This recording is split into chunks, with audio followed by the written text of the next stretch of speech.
Nesta edição, o programa TV Direitos Humanos fala sobre acessibilidade comunicacional. Eu, Marcelo Dantas, e o professor Gustavo Ferreira recebemos Mariana Clarissa, jornalista, mestre em indústrias criativas e fundadora da Lume Acessibilidade.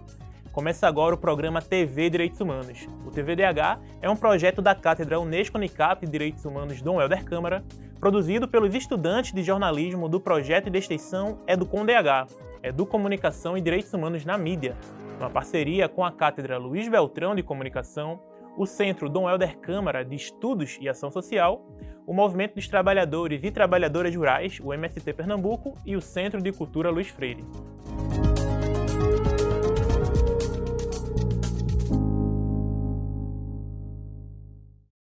Dados da Pesquisa Nacional por Amostras de Domicílio, a PNAD Contínua de 2022, realizada pelo IBGE, Instituto Brasileiro de Geografia e Estatística, revelam que a população com deficiência no Brasil é de 18,6 milhões de pessoas a partir de 2 anos de idade, o que representa quase 9% de toda a população do país nesta faixa etária. Ao olhar a partir de um recorte interseccional, ou seja, de diferentes matrizes de opressão, percebe-se que mulheres, pessoas negras e nordestinas são a maioria da população com deficiência no Brasil. Das principais dificuldades relatadas na pesquisa, enxergar, mesmo que com óculos, é uma adversidade para mais de 3% dos brasileiros. E a dificuldade em ouvir e de se comunicar atinge mais de 1% da população, ou seja, são mais de 2 milhões de pessoas.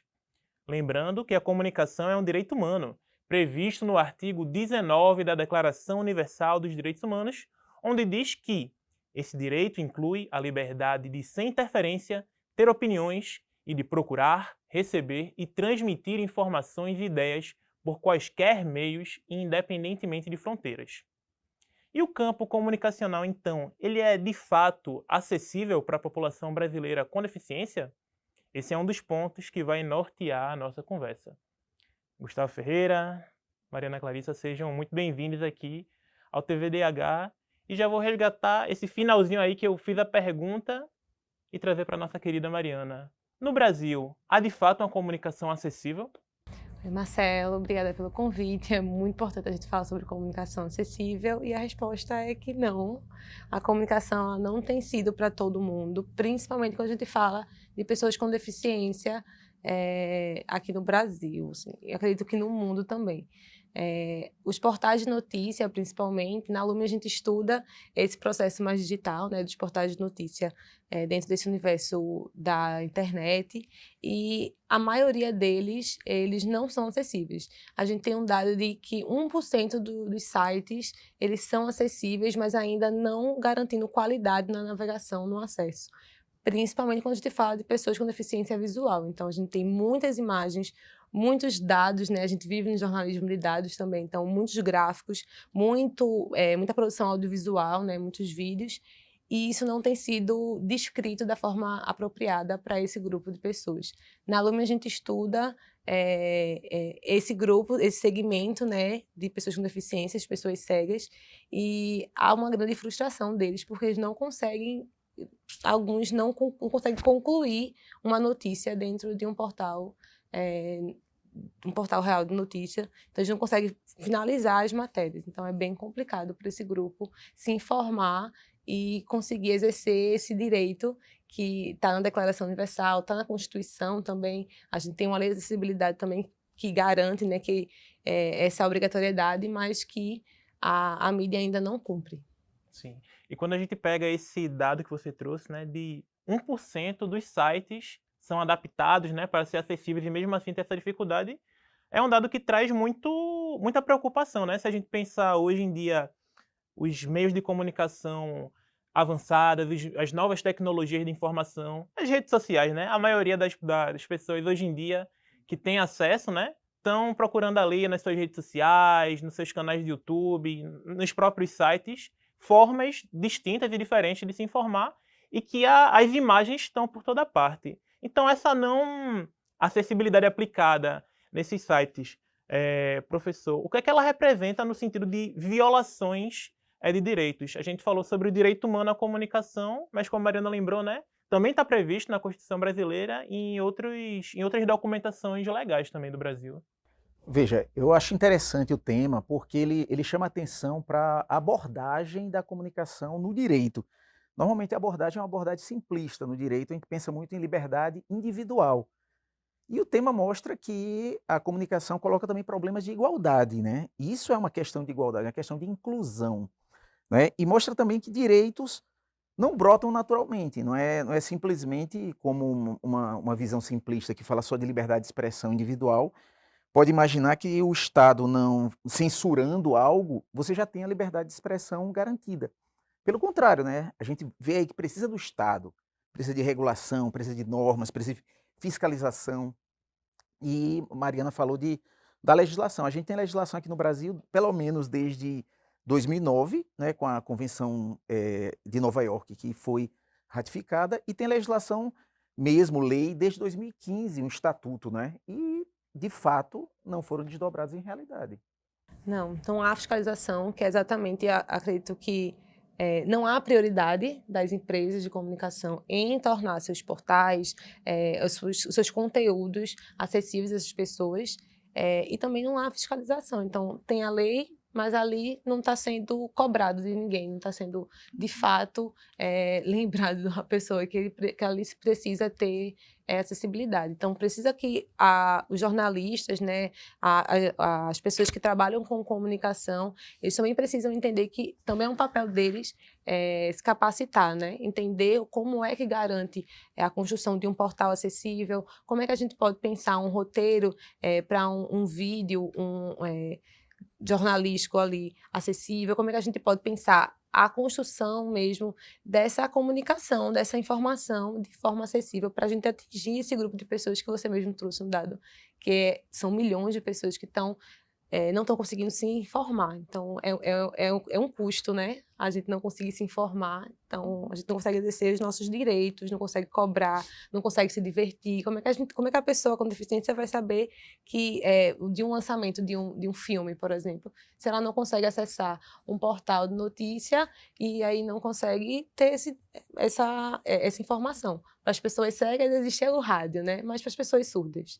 Para as pessoas surdas que não são letradas, que não sabem ler português, porque também existe um grupo de pessoas surdas que não sabem português. Então, como é que essas pessoas vão ler uma matéria nos portais? Elas também não vão escutar na rádio e também não vão ver, não vão ouvir na TV. Então, como é que essas pessoas elas estão se comunicando, estão produzindo conteúdo também, que a gente também vive numa sociedade onde é permitido produzir conteúdo nas redes sociais, mas as redes sociais são acessíveis para também ser consumida e produzir conteúdo também.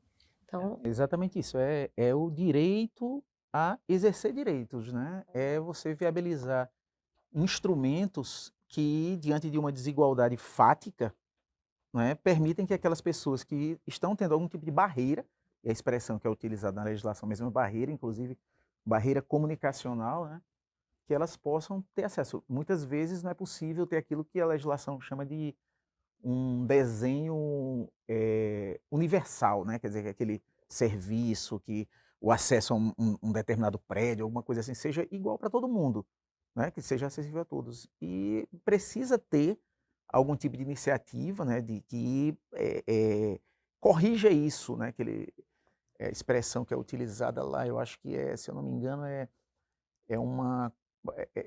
eu não lembro exatamente, é uma expressão que ela dá conta dessa adaptação, uma adaptação razoável, se eu não me engano, é a expressão que é utilizada.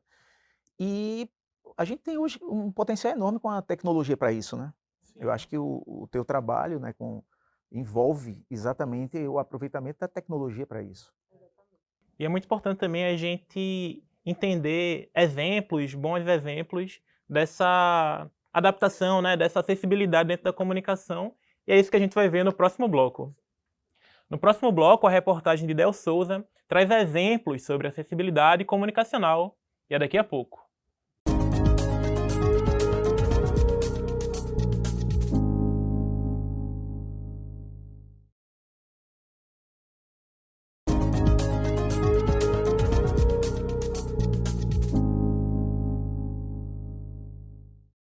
Estamos de volta com o segundo bloco do TVDH, que nesta edição fala sobre acessibilidade comunicacional.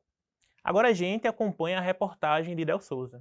A comunicação acessível tem ganhado destaque na sociedade contemporânea, promovendo a inclusão, seja por meio da inserção de legendas em vídeos, a tradução em libras ou a audiodescrição. As pessoas nunca tinham ido ao cinema antes.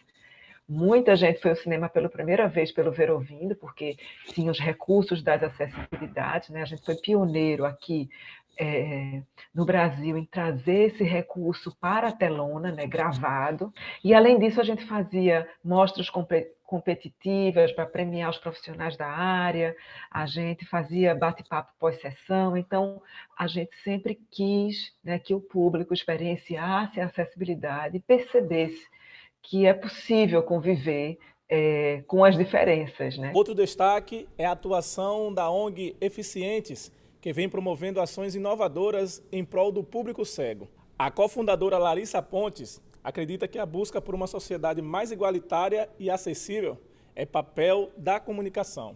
Eu entendo que a comunicação é um primeiro passo para que as pessoas tenham conhecimento dos seus direitos para o mercado de trabalho, para a saúde, para o lazer.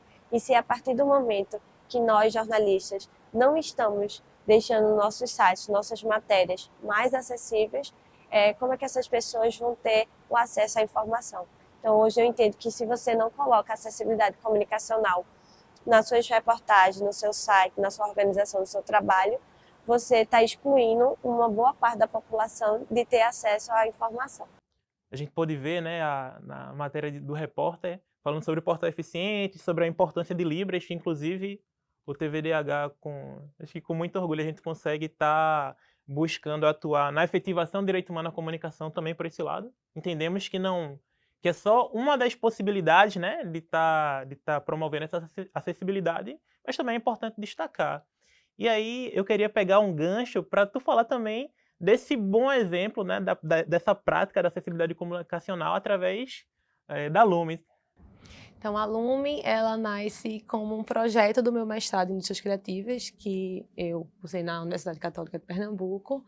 E a gente ali pesquisou a comunicação acessível e a tecnologia assistiva do ponto de vista da pessoa cega. Então, a gente quis entender, basicamente, como é que as pessoas cegas consomem notícia. Então, ela nasce ali como um protótipo de um agregador de notícias acessíveis às pessoas com deficiência visual.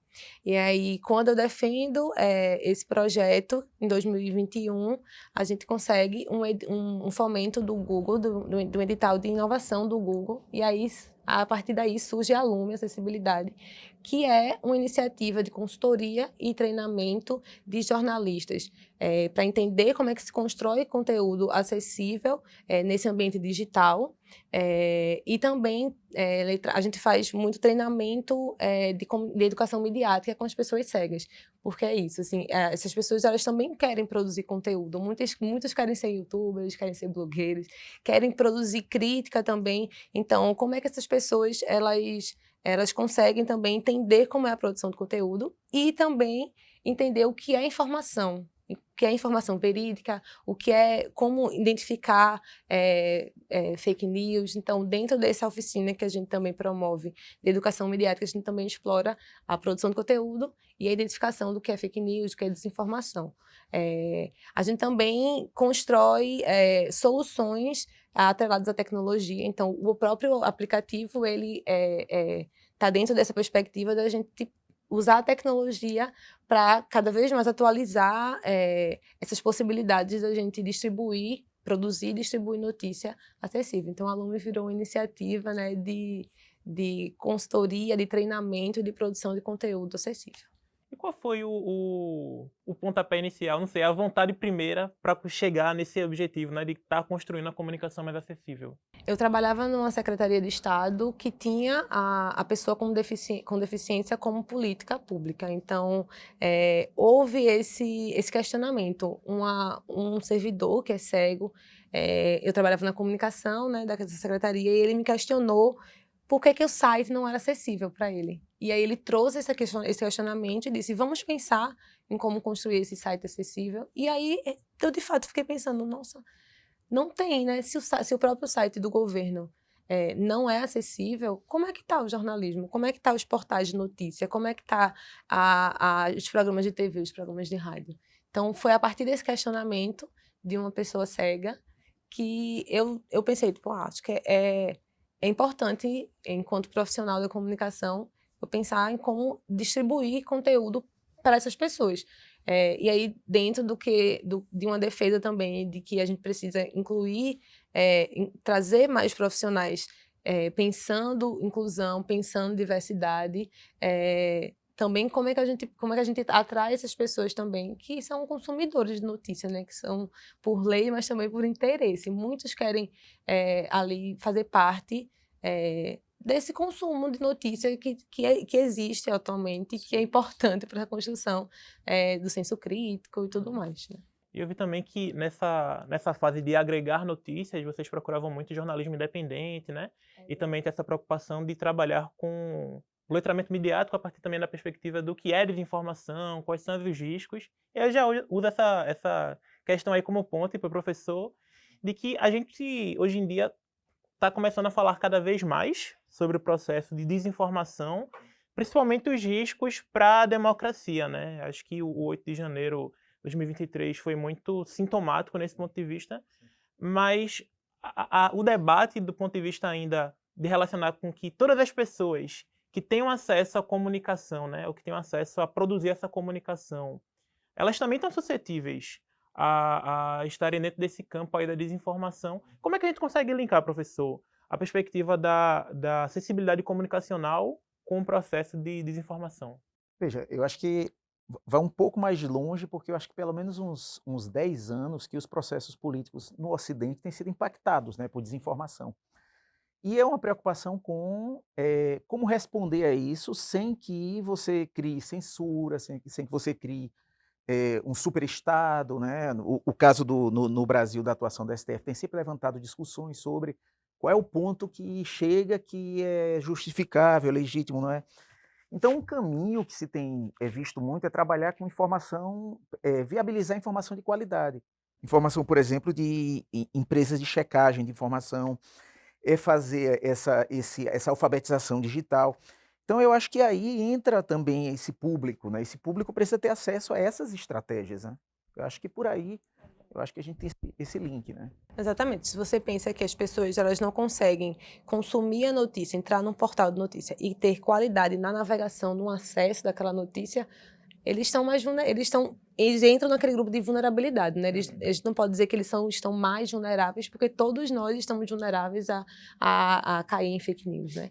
Mas eles entram num campo de que eles não conseguem verificar a notícia. A gente consegue colocar lá em portais de checagem, entrar no portal de notícia e ver se aquela notícia está lá mesmo. Eles não conseguem, porque existe esse obstáculo, né, da e você navegação. tem o risco de pegar parte da cidadania e submeter a condições de informação a quem daquelas informações necessárias para esse exercício da cidadania.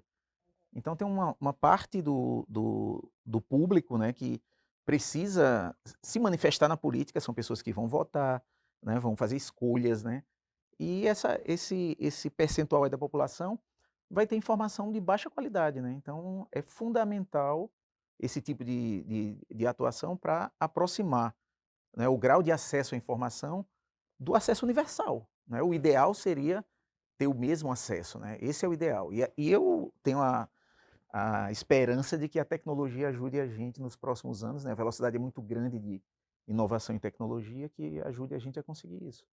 E que também as empresas de comunicação, eu falo muito sobre jornalistas, da gente também precisar entender a importância da capacitação, mas também é importante que as empresas, né, os donos das empresas de mídia, eles também se conscientizem da importância de ter equipes mais diversas, de ter pessoas com deficiência ali produzindo conteúdo, de ter um setor de diversidade pensando conteúdos acessíveis, pensando acessibilidade como notícia também, com prioridade, né? Que é isso, a acessibilidade ela não tem sido prioridade. Com certeza. Isso, inclusive, nos faz perguntar se a mídia ela comunica para todo mundo.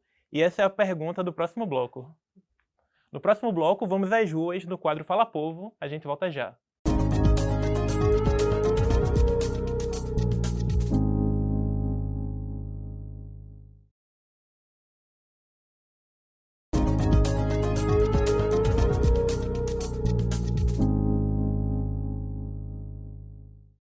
Estamos de volta com o terceiro bloco do TVDH, que nesta edição aborda o tema acessibilidade comunicacional.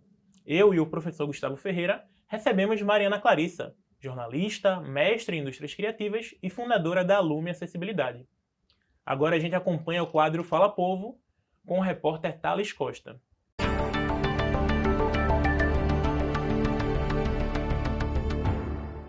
O ser humano é naturalmente um ser sociável. Utilizamos das mais diversas formas de comunicação para passar e receber mensagens. A fala, as imagens, os símbolos e os textos geralmente são nossos principais aliados. Mas e quando existe ruído na recepção dessas mensagens? Há uma real preocupação da mídia com a inclusão de todos na comunicação? O TVDH foi às ruas para saber a opinião da população. Você acha que a mídia fala para todo mundo? Assim, eu acho que vez ou outra falha, mas no geral, eu também não estou na posição das outras pessoas para dizer se elas estão sendo ouvidas ou não. Eu acho que às vezes falha para todo mundo, mas faz o máximo que consegue. É isso que eu acho. Você acha que a mídia fala para todo mundo? Depende num espaço social concreto onde é que ela quer abarcar, né? Depende das pessoas, depende do nível das pessoas, tendo em conta que temos pessoas com deficiências, com diversas deficiências, nem tanto físicas, visuais, mas também a mídia pode ser também uma grande vantagem para essas pessoas, né? Como fazer plataformas que ajudem essas pessoas a se locomover através de áudios, forma de fazer também mapas adaptados para essas pessoas, também ajuda também as outras pessoas a se comunicarem com os outros, né? Eu vejo um certo limite, mas que esse limite também pode ser vencido de acordo com as novas tecnologias que vão surgindo, as ciências da computação, tudo, possam inovar também de forma que abarca toda uma sociedade dentro dos seus diversos escalões de pessoas. Você acha que a mídia fala para todo mundo? Não. O acesso é bem limitado, assim, principalmente para a periferia, né? Para a população negra. O acesso é bem pouquíssimo, assim. Algumas coisas você vê, acessibilidade, mas muito pouco, muito raro. Você acha que a mídia fala para todo mundo? Eu acho que a mídia hegemônica não, mas que existem, né, tipos de mídia que conseguem se comunicar com mais pessoas, mas que nem sempre são reconhecidas, né? Professor, a gente pôde ver nas respostas que um falava que não comunica, principalmente para as pessoas que são da periferia. Se a gente resgatar um pouquinho do texto da abertura, que a gente pegou aqueles dados do IBGE, a gente vê que a maior parte da população brasileira com deficiência são mulheres, são pessoas negras e são pessoas nordestinas. Então isso implica também outras questões de acessibilidade comunicacional, como por exemplo, não ter acesso à internet, ou à internet adequada, ou outros tipos de equipamento, né? Por exemplo, a gente tem aqui no interior de Pernambuco, no município de Mirandiba, várias comunidades quilombolas que para ter o pleno estudo precisa de internet e são pouquíssimas que têm, e as pouquíssimas que têm, mesmo utilizando a tecnologia mais avançada, né, do Wi-Fi via satélite, tem muita dificuldade por conta da oscilação. Como é que a gente fala numa efetivação do direito humano à comunicação se ele é negado para tantas pessoas que são negras, para tantas pessoas que são nordestinas, para tantas pessoas que são mulheres e para tantas pessoas que são pessoas com deficiência? Eu quero destacar dois aspectos aí. O primeiro deles é de que essa questão da inclusão, ela é bem ampla, né? Ela não é só em relação a pessoas com deficiência. Quando a gente fala em inclusão, a gente fala de várias desigualdades, né? Isso é uma questão. E a outra é o papel do Estado, né? Eu acho que esses direitos a gente tem que ver também com direitos prestacionais, ou seja, o Estado tem que ter serviços, o Estado, aquela coisa que você falou no outro bloco, das empresas de comunicação terem uma consciência da formação, tudo mais e tal. Mas eu acho que o Estado precisa também induzir, apoiar, cobrar, né? Então são direitos que vão ser exercidos através do Estado. O Estado precisa agir, né? Precisa aportar serviços ali. Exatamente. Precisa ter um trabalho pensando mesmo assim, nessa questão desse direito. Assim, quando a gente fala em política pública para a pessoa com deficiência, se pensa muito em saúde. Sim, mas não existe só essa problemática, existe a problemática da saúde, da cidade. A cidade, as calçadas elas não são acessíveis, o transporte público não é acessível, a segurança para essas pessoas e a comunicação. Então, assim, um grande pensar coletivamente, de fato, com que essas pessoas como é que elas utilizam a cidade, como é que elas utilizam a internet, como é que elas utilizam os hospitais públicos e capacitar todos esses profissionais. Sim, isso reforça muito a ideia da interligação muito intrínseca dos direitos humanos como um todo, né? Por exemplo, o direito humano à comunicação ele é um direito garantidor de outros direitos, porque ele está ali pautando o direito à cidade, né, o direito à moradia e outros tantos direitos que, se te nega um, está te negando muitos outros, né? Se você não tem acesso à internet, é o teu direito à comunicação, mas é o teu direito à educação, mas é o teu direito à expressão, é o teu direito à cidade.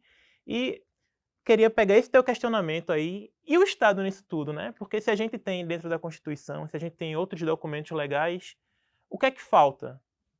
Eu acho que ainda a atuação do Estado é assimétrica, né? Você tem alguns setores que avançaram bastante e tem outros setores que ainda não colocaram essas questões de desigualdade, de inclusão como questão prioritária, né? Tem algumas políticas públicas, especialmente aquelas informadas pelas secretarias e ministérios que são especializados em temáticas como mulheres, igualdade racial, né, Ministério de Direitos Humanos, que essas têm um olhar mais complexo, né, e outras que nem tanto, né, pensando, por exemplo, políticas de transporte, de habitação, né, ainda precisa avançar um pouco mais. Agora é aquilo que eu falei lá atrás, né, a gente precisa ter a consciência que direitos não brotam naturalmente, né, a gente precisa também cobrança, né, a gente precisa denúncias, né, e a gente precisa também formar a vontade política, né, quem está lá precisa saber que há expectativa em relação a ele de que ele tem esse olhar, né, então eu acho que esse tipo de debate num programa como esse ajuda muito a isso, né, a criar essa consciência de que para que o Estado faça a sua função, né, e não tem um padrão assim, o Estado fez X, está resolvido. Não, isso é infinito, né? A gente vai cobrando direitos, aprofundando cada vez mais, né, a questão dos serviços, né, e a sociedade precisa cobrar. Eu acho que isso é fundamental. Sim. Mariana, no seu desenvolvimento de pesquisa e do próprio Lume, você identificou como é que se comportam espaços de comunicação pública em relação a isso? Porque o professor falou agora, né, sobre o papel do Estado e o papel da gente em cobrar, mas, por exemplo, o Estado ele tem a obrigação na comunicação pública de ser transparente com vários dados públicos. E para ser transparente tem que garantir que a maioria das pessoas consiga acessar, né? Então, todos os sites, por exemplo, ou a maioria dos sites, ou boa parte deles, tem, sei lá, o recurso de Libras, tem o recurso de audiodescrição, tem um recurso de uma outra maneira de acessar, de um modo mais acessível, ou não é perceptível ainda? Não, no site do governo federal é possível ver lá um sistema de interpretação de Libras, que é o VLibras, que o governo federal, inclusive, ele trouxe como um produto deles, né, compraram. Então, existe a interpretação de Libras nos portais do governo federal, mas quando a gente pensa em audiodescrição, ou descrição de imagem, ou transformar os dados na transparência em mais acessível, não temos, a gente ainda não tem. E o quanto é importante, né, você trouxe essa questão das secretarias pensarem, da política pública, né, do governo pensar, ainda é muito pequena a quantidade de servidores públicos com deficiência. E a gente tem que falar isso não só dentro da perspectiva da cota, não, tem que vir pessoas com deficiência para serem consultores, para criar a política pública junto com os outros e validar esses serviços, né, essa atuação do governo, porque é isso, assim, não dá para a gente criar política pública, criar projeto, criar iniciativas, se a gente não traz as pessoas que vão usar esse serviço para validar, para dizer realmente preciso disso ou não, né? Não é dessa forma que você tem que pensar. E é quem sente a privação desses direitos, né, de forma muito mais latente. Esse debate levanta muitas questões e a gente vai trazer uma questão de quem nos acompanha de casa. No próximo bloco tem o quadro Educar para os Direitos Humanos, que é quando o nosso convidado e nossa convidada respondem a uma pergunta feita por você que está em casa. A gente volta daqui a pouco.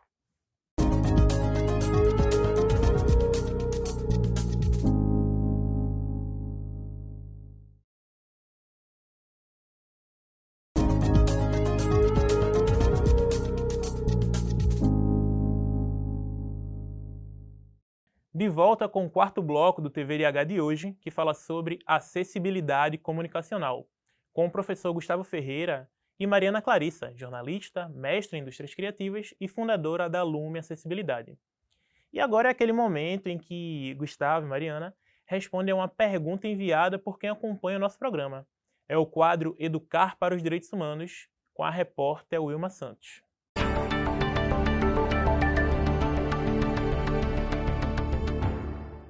A acessibilidade das pessoas à informação, à comunicação e ao conhecimento é um direito humano fundamental. Reconhecido internacionalmente e juridicamente no Brasil, é um direito reafirmado no Estatuto de Pessoas com Deficiência. Sobre isso, o secretário de Educação do município de Camaragibe, na região metropolitana do Recife, tem uma pergunta para o TVDH. Com o avanço da tecnologia, é possível afirmar que a mídia contribuiu para o acesso de pessoas com deficiência à comunicação? A gente agradece a Mauro José da Silva, secretário de Educação de Camaragibe, pela pergunta. Olha só, a gente falou um pouco mais cedo sobre o papel do Estado, né, sobre a importância das secretarias, e nos vem a pergunta de um secretário de Educação, que a gente já respondeu em parte, né, ou até bastante durante o programa, mas ele usa uma palavrinha aí, uma palavrinha mais, né, tecnologias, que eu acho que é um tema que a gente pode desenvolver mais, muito a partir do Lume. Como é que o Lume se vale dessas características tecnológicas, dessas metodologias, para tornar a comunicação mais acessível, mais inclusiva?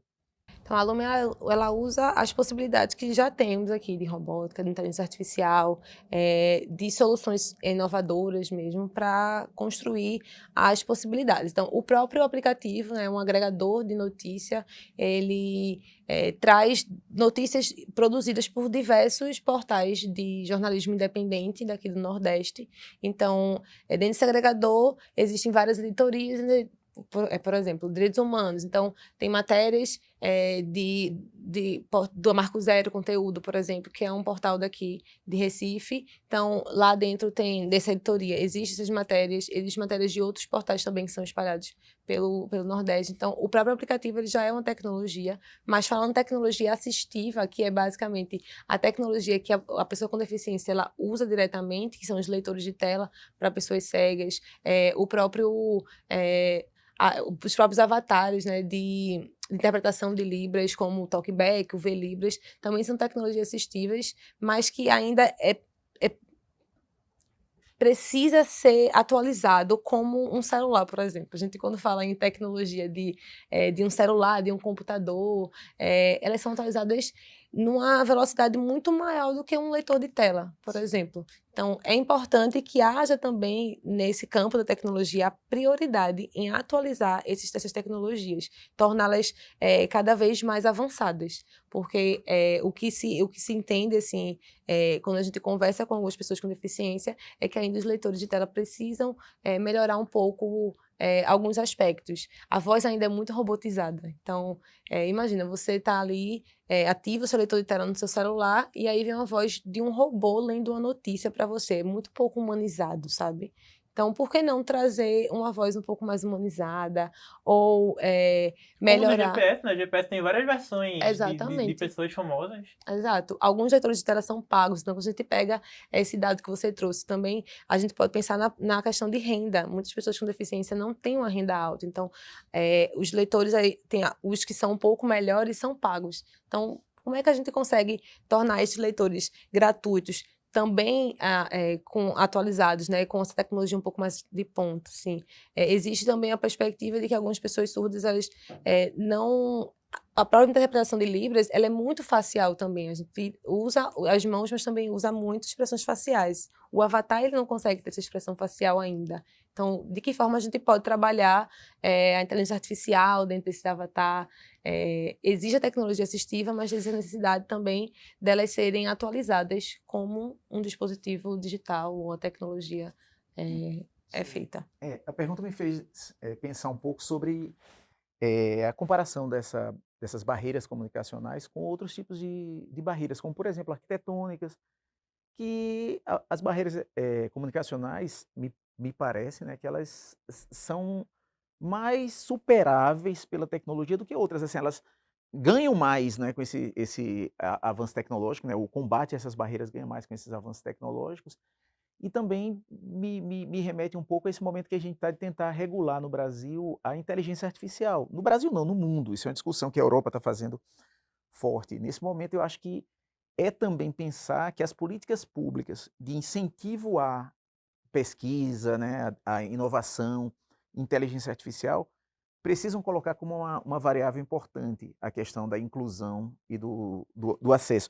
Por exemplo, editais do poder público para incentivo à pesquisa em inteligência artificial, que coloque um percentual da pesquisa, tem que ser para inovação em matéria de acesso para pessoas com deficiência. E assim vai, como por exemplo, políticas de incentivo fiscal.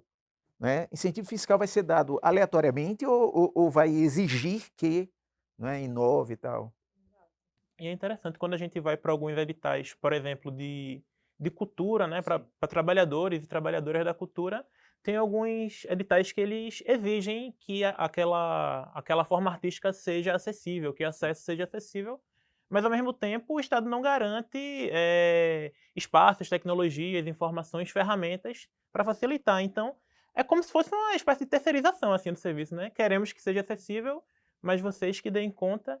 Isso me faz lembrar que, nos dados da PNAD Contínua 2022 sobre pessoas com deficiência, traz muito que uma dificuldade para continuar a vida escolar. Então, muitas pessoas com deficiência acabam parando no ensino fundamental, não concluem o ensino médio, são poucas que estão no ensino superior, né? E pensando nessas barreiras arquitetônicas, mas também comunicacionais, o que é que esses espaços escolares, esses espaços de educação formal, elas podem fazer também, professor? Veja, a lei, ela fala em vários direitos e abordagens diferentes desses direitos para pessoas com deficiência. E um deles é a educação. A educação precisa ser pensada também, não só no acesso a como eu chego na sala de aula, mas, por exemplo, se cruza com questão de renda, como é que essa pessoa vai chegar na escola com transporte público sem acesso, né? Sem acessibilidade? A escola, por exemplo, hoje, ela trabalha, não diretamente, mas ela trabalha indiretamente com questão de acesso à tecnologia também. Né? Você vai fazer uma pesquisa, aí fazer uma pesquisa da escola que você não consegue acessar um site, a informação que você precisa. Então, também quem trabalha com educação, e o secretário aí deve pensar isso, tem que pensar também que está conectado o direito à educação ao direito à comunicação, né? O direito à informação. Exatamente. E a gente também tem que pensar que essa política pública, essa construção desses projetos, elas têm que ser pensadas não exclusivamente, não excluindo a pessoa com deficiência ou adaptando aquele processo. A acessibilidade não é só para a pessoa com deficiência, é para uma mulher gestante, quando a gente pensa em acessibilidade arquitetônica, é para um idoso, quando a gente também pensa em transporte público. Então, assim, a gente precisa entender que a acessibilidade é para todo mundo, mas existem as pessoas com deficiência que têm demandas específicas para a comunicação, para a arquitetura. Acho que a gente precisa quebrar muito essa barreira atitudinal, né? Esse preconceito de que a gente tem que acessibilidade só para a pessoa com deficiência. Não é. É para qualquer um de nós. Em diversos momentos da vida da gente, a gente precisa de acessibilidade, né? Aquele seu exemplo do colega de trabalho que falou, que chamou a atenção, né, mostra que o desenho da política pública, ele precisa desde logo, né, aos primeiros passos do desenho da política pública, tem que pensar a questão do acesso, né, tem um público que vai ter algum tipo de restrição, uma barreira, e como é que eu posso, nessa política pública, superar essa barreira? Fundamental logo no início do desenho da política pública. Aí já fica a lição para o próprio que fez a pergunta, né? Com certeza. E eu acho que no próximo bloco a gente pode continuar refletindo sobre as políticas públicas para as pessoas com deficiência. E depois do intervalo tem o quinto e último bloco desta edição do TVDH. Daqui a pouco a gente está de volta.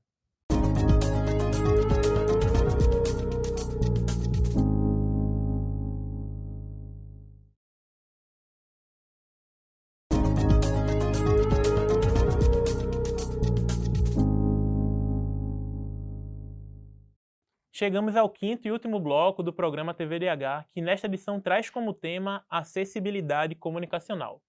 Eu e o professor Gustavo Ferreira contamos com Mariana Clarissa, jornalista, mestre em indústrias criativas e fundadora da Lume Acessibilidade. Agora é aquele espaço que a gente tem para continuar a conversa e encerrar o programa da melhor forma possível. E a gente estava falando um pouquinho antes sobre educação e ficou aqui na minha cabeça, né? Por que não tem na grade curricular Libras? Exato. O quanto é importante, né? A gente tem o estudo de outros idiomas, mas a gente não tem da língua de sinais brasileira, né? E é uma Então, língua oficial, né? Exatamente. Português e Libras. E o quanto é importante, né? A pessoa surda, ela vai para um médico, como é que ela consegue dizer o que ela tem se o médico não entende, não a entende? Ou como ela consegue algum tipo de garantir seus direitos, ou atuar com cidadania na sociedade se as outras pessoas não entendem. Então, é aquilo que eu disse no bloco anterior, né? Acessibilidade não é só para a pessoa com deficiência, não tem que partir só das pessoas com deficiência, tem que partir da gente, né? Tem que partir de todo mundo se comunicar, todo mundo entender como é que fala Libras, como é que se descreve, como é que atua com acessibilidade para garantir que essas pessoas também sejam incluídas. Então, é bem nesse sentido. O mínimo, né, o mínimo seria ter serviço, no caso da Libras, por exemplo, serviço de tradução disponível para qualquer serviço público, seria o mínimo. Mas o ideal seria uma universalização do aprendizado da Libras nas escolas, né? As pessoas terem acesso, inclusive para os que não têm essa barreira, se comunicarem com aqueles que têm. E a gente usa a questão da Libras na educação como exemplo, mas se a gente for também no cinema, que é uma outra forma de se comunicar, né, a gente vê de maneira muito pontual alguns cinemas específicos, algumas sessões específicas adaptadas para isso. Aqui em Pernambuco a gente tem a Fundação Joaquim Nabuco, que tem algumas sessões, se eu não me engano, se chama Sessão Alumiar, né, que tem audiodescrição ou que tem uma curadoria e uma adaptação voltada para pessoas neurodivergentes, mas também é uma exceção, né? Então, é também desprover, professor, as pessoas com deficiência desse espaço de educação, mas também do espaço da cultura, também do espaço do lazer, também do espaço da sociabilidade. É aquilo que a gente tem insistido desde o começo, né? A gente precisa de poder público também para isso, né? Quando a gente fala em direito prestacional, a gente está cobrando do Estado, né? Que o Estado tem que prestar um serviço. Uma visão mais clássica, liberal, acha que alguns direitos não precisam do Estado, né? Mas não existe isso. Isso é um mito, uma ilusão. Todo direito precisa do Estado. Se você pensar em uma liberdade básica, como a liberdade de locomoção, eu preciso, no mínimo, da segurança pública. Se eu pensar sem colocar questões de renda, eu vou inviabilizar a liberdade de locomoção de muita gente, porque eu não penso, por exemplo, no transporte coletivo numa cidade grande, e assim vai. Então, o Estado precisa estar presente, né? E nesse caso, que a gente inclui questões de igualdade, né? É fundamental a presença do Estado, políticas públicas, fundamental. Eu acho que ampliar a formação de pessoal no país em Libras, né? Em Braille, né? Aumentar pessoas que não têm a deficiência visual de terem a mínima informação sobre o Braille, entender basicamente o que é, né? Como é que funciona, tal, para acolher, né, incluir mais as pessoas que precisam. E garantir a impressão em braille de produções de literatura, por exemplo. Como é que as pessoas cegas estão lendo livros, obras importantes da literatura, se a impressão em braille ou é reduzida ou não tem. Com certeza, a gente fala da construção de um modelo de sociedade que seja de fato inclusiva, né? Fazendo aí atender a um dos primeiros artigos que está na Constituição, né? Todos são iguais perante a lei. Professor, você falou de políticas públicas, a importância das políticas públicas para as pessoas com deficiência, para os vários tipos de acessibilidade, né? Aqui a gente fala mais especificamente da comunicacional, mas, como bem falamos, né? Elas não se separam das outras. Qual a importância das políticas públicas para ajudar que determinado aspecto de acessibilidade não seja de gestão, mas que sim seja uma política de Estado, né? Que a gente consiga garantir que passou aquela gestão, passou aquele governo, ele continue. Tem uma ideia, quando a gente trata de direitos sociais, que é a ideia do não retrocesso social. Isso já virou, inclusive, objeto de decisão no Tribunal Constitucional Federal Alemão, e eu acho que a gente precisa trabalhar com essa ideia, a de que a gente vai alcançando padrões de prestação de serviços, né? Então, determinados direitos sociais, eles vão tendo uma possibilidade de fruição cada vez maior, e aquele estágio ali, a gente só pode regredir deles se existir uma razão muito especial. Por exemplo, Portugal, quando teve uma crise econômica muito forte, em 2012, por aí assim, foi uma discussão muito grande sobre algumas reformas, como a reforma da Previdência, do sistema de saúde, se podia ou não, se era justificativa ou não aquela crise econômica, ou seja, o Estado tinha uma incapacidade financeira em determinado momento, se aquilo era justificativa para regredir a prestação de serviços. Então, em trabalhar com essa ideia de que esse é um processo de conquista, um processo evolutivo, assim, a gente vai cada vez mais incluir serviços, vai criar novos serviços, mas vai garantir também que uma decisão arbitrária de um governante não pode regredir naquele processo. Então, eu acho que a gente do direito constitucional, né, trabalhando com interpretação constitucional, a gente tem que dar essa contribuição também de dar uma teoria adequada para isso, e espero que a jurisdição constitucional no futuro, no Brasil, adote, né, essa ideia. A gente está agora naquele momento que falta um minutinho para terminar o programa, e eu queria, antes de tudo, agradecer, né, a presença de vocês dois e abrir o espaço para vocês, se quiserem colocar indicação, dizer como é que acessa o trabalho de vocês, como é que acessa um determinado artigo, um determinado livro, um determinado site, né? Se tem indicação de um podcast, de um filme. Tem um filme, inclusive, já vou aproveitar e passar a fila, que é A Família Bélier, que é um filme francês que trata sobre uma família de pessoas surdas, e uma das filhas, ela é uma pessoa ouvinte, né? E trata como é importante, a gente vendo a partir daquela situação, como é importante que pessoas que não têm deficiência também saibam para fazer esse intercâmbio aí, né, dentro do processo comunicacional. Até fizeram depois uma versão hollywoodiana, mas aí fica a minha dica. Queria saber também se vocês têm alguma, e mais uma vez o meu muito obrigado, né? Obrigada, Marcelo. Tenho dicas, sim. A gente tem o Festival Ver Ouvindo, que é um festival de cinema acessível às pessoas com deficiência. Então, vai acontecer agora no final do ano aqui no Recife. A gente tem a Eficientes, né, que é um site que produz notícia do universo da pessoa com deficiência. E também é um site acessível. Tem a Lume, que aí também se encontra, ali a gente faz consultoria, faz treinamento para profissionais da comunicação, e também a gente faz educação midiática para as pessoas cegas. A gente traz o primeiro recorte, que é para a pessoa com deficiência visual. E o próprio agregador da gente também está disponível nas plataformas as lojas, né, para Android. Então, a gente ainda não tem o iOS, mas tem para Android. E está disponível aí para quem quiser consumir a notícia, né? O agregador ele não é só para a pessoa com deficiência visual, ele é acessível mas qualquer pessoa com visão pode também consumir as notícias que estão lá. Maravilha. Professor? Eu queria ficar disponível, né, para quem quiser contactar, né, é fácil pelo e-mail da Unicap, que é gustavo.santos@unicap.br. Eu posso indicar alguma bibliografia sobre temas jurídicos ou, mais amplo, temas de direitos humanos em torno de inclusão, direitos sociais. Mais uma vez, meu muito obrigado. O TVDH é um projeto da Cátedra Unesco Unicap de Direitos Humanos do Helder Câmara, produzido pelos estudantes de jornalismo do projeto de extensão EduComDH, Educomunicação e Direitos Humanos na Mídia, numa parceria com a Cátedra Luiz Beltrão de Comunicação, o Centro Dom Helder Câmara de Estudos e Ação Social, o Movimento dos Trabalhadores e das Trabalhadoras Rurais Sem Terra, o MST, e o Centro de Cultura Luiz Freire. Acompanhe a gente nas redes sociais, anota aí, @programa tvdh.unicap, e também nos nossos canais do YouTube, Cátedra Dom Helder e Jornalismo Unicap. A gente se vê na próxima. Até mais.